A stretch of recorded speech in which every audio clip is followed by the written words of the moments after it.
عوام کی ایک کے بعد ایک مشکلات میں اضافہ ہونے لگا۔ لاہور میں چکن کی قیمتوں کو بھی پڑ لگ گئے۔ مہنگائی جیسے مسئلے کا سامنا کرتے عوام کی مشکلات کم ہونے کا نام نہیں لے رہی۔ اشیاء خورد و نوش کی قیمتوں میں اضافے کے بعد پیش خدمت ہے چکن کی قیمتیں، جو کم ہونے کا نام ہی نہیں لے رہی۔ چاول جو اس دیش کی پہچان ہوا کرتا تھا، لیکن مہنگائی نے چاول کو بھی اپنے گھیرے میں لے لیا، اور اسی کا اثر ہے کہ چاول 93% تک مہنگے ہو گئے۔ اس دیش کے روپے کی قدر میں شدید ترین کمی ہو چکی ہے۔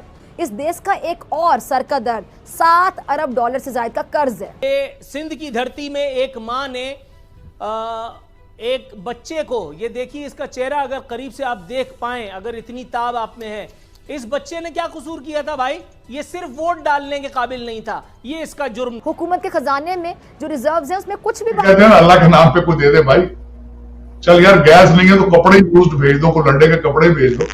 ہم مودی صاحب وہاں سے رشیا سے تیل لے رہے ہیں کیش پہ۔ مودی جی کا ایجنڈا دیکھیں کہ انہوں نے شہباز شریف صاحب کو آؤٹ سمارٹ کر دیا ہے ان ٹرمز آف ڈپلومیسی۔ انہوں نے پوٹن کے سامنے بیٹھ کے کہا ہے کہ یہ وار جو ہے نا، یہ اچھی چیز نہیں ہے۔ دیش جو دنیا بھر میں اپنی پہچان رکھتا تھا، پوری دنیا کی نظریں اس دیش پر جم جاتی تھیں۔ وہ دیش جس کے بارے میں مشہور تھا کہ اس پر قدرت اور قسمت کی دیوی شاید مہربان ہے، جس دیش کی خوبصورتی پورے جگ کو اپنا دیوانہ بنا لیتی تھی۔ میں بھی بڑا ایموشنل ہو گیا تھا، لیکن پھر میں نے اپنے آپ کو سمجھایا کہ میں کس قوم میں پیدا ہوا ہوں۔ میں نے سمجھایا کہ میں گرین پاسپورٹ ہولڈر ہوں۔ ملک کو دو ہاتھوں سے لوٹا، بڑی بے دردی سے لوٹا، اپنے ہی ملک کو بڑی بے دردی سے لوٹا۔ یہ کمی بہت ہم نے دیکھی ہے شہباز شریف میں۔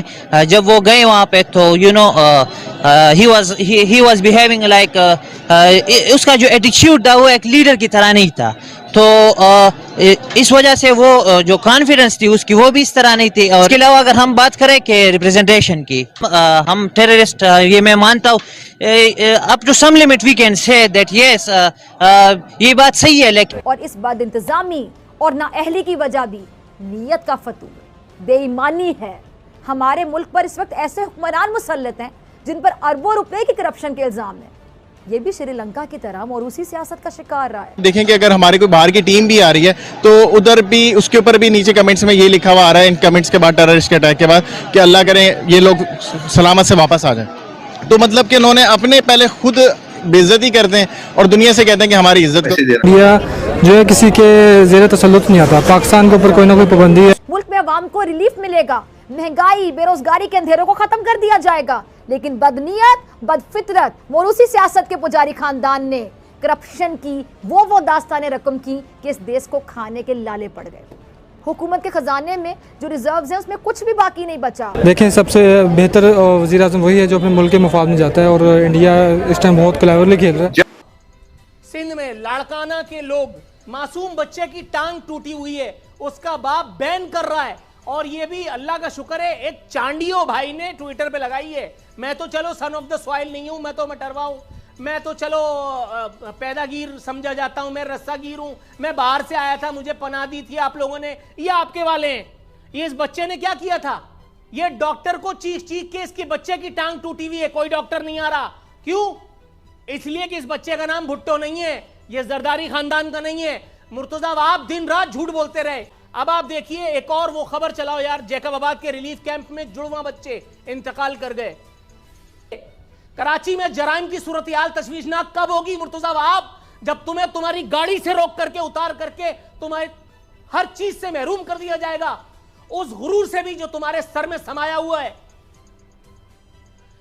کہہ رہے ہیں کراچی چیمبر میں ایڈیشنل آئی جی کو مناسب لفظوں کا چناؤ کرنا چاہیے تھا۔ اسے کہتے ہیں اندھا کانے کو روشنی دے رہا ہے، اپنے الفاظ پہ غور نہیں ہے، ایڈیشنل آئی جی کی نظر اتارنے گئے، ان کو سمجھا رہے ہیں۔ ایڈیشنل آئی جی کے لیے میں بیٹھا ہوں نا، آئی جی کے لیے میں بیٹھا ہوں نا۔ آج صورتحال یہ ہو گئی ہے کہ پاکستان کی معیشت بالکل تباہی کے دھانے پر آ کر کھڑی ہو گئی ہے۔ کل آپ نے دیکھا کہ یہ جو امپورٹڈ وزیر اعظم ہیں، جن بیچاروں کو آج تک یہ نہیں سمجھ میں آ رہی کہ ان کو کیوں بٹھا دیا گیا اس کرسی پہ اور کس نے بٹھا دیا ہے، انہوں نے بغیر سوچے سمجھے اپنے انٹرویو کے اندر بات کی بلومبرگ سے، اور عالمی منڈی کے اندر جو اس کے بعد اس کا ریئیکشن ہوا، اور پاکستان کے لیے جو پہلے ہی خطرہ تھا وہ اور بہت زیادہ خطرناک ہو گیا۔ یہ واضح نظر آ رہا ہے کہ اس حکومت کے بس کی بات نہیں ہے. اب آ جاؤ مرتضی وہاب پر. مرتضی وہاب کا وہ جو سٹیٹمنٹ ہے شہر میں جرائم کی صورتحال تشویشناک نہیں. آپ دیکھیے کہ یہ وہ ہے ہستی کہ جس سے آج ہماری اللہ کا شکر ہے جان چھوٹ گئی ہے.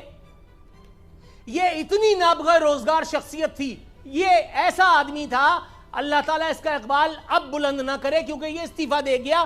کہہ رہے ہیں شہر میں جرائم کی صورتحال تشویشناک نہیں.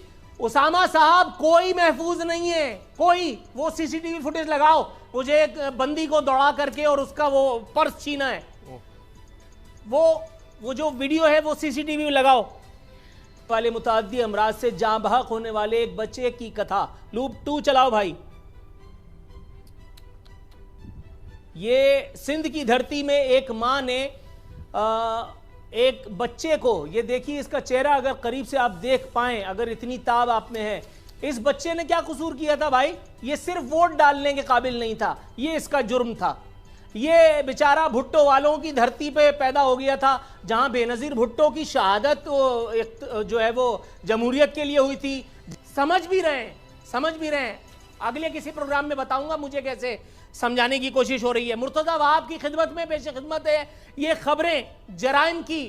کراچی کے اس شہر میں شارع فیصل ڈاکوؤں نے مزاحمت پر نوجوان کو قتل کر دیا. وہ خبر لگاؤ یار, لوپ نمبر 5. 2 ماہ قبل شادی ہوئی تھی اس نوجوان کی.